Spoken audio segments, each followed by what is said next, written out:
Hi, this is Dave Csanda with the BuzzBite Report at anglingbuzz.com.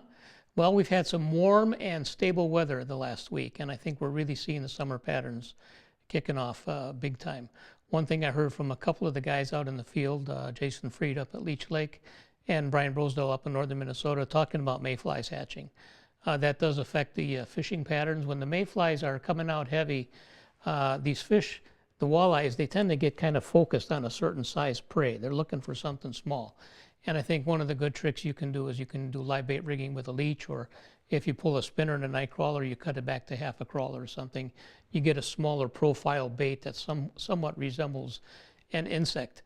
And that can really appeal to fish in those instances. Heck, I was talking to Mickey Johnson earlier, and he was talking about maybe you could even try fly fishing over at Mille Lacs Lake here in central Minnesota.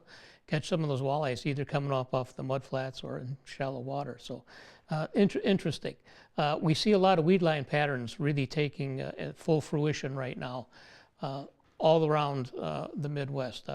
Cody Roswick talked about it at Lake Ashtabula in North Dakota. Charlie Moore talked about catching just oodles and oodles of really nice smallmouths and curly leaf pondweed as it came to fruition in some of those glacial lakes in eastern South Dakota.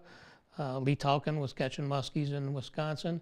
And even I made a guest appearance on the water last night. I caught a whole bunch of crappies swimming a little tiny 32nd ounce white jig along the deep weed line in Clearwater Lake where I live. Cast it out, let it go down 7 or 8 feet, swim it back to the boat nice and smooth and gentle. Fish got real active at sunset, and it was a lot of fun. Out on the Missouri River, a couple of the guys have talked about how good the walleye bite is right now.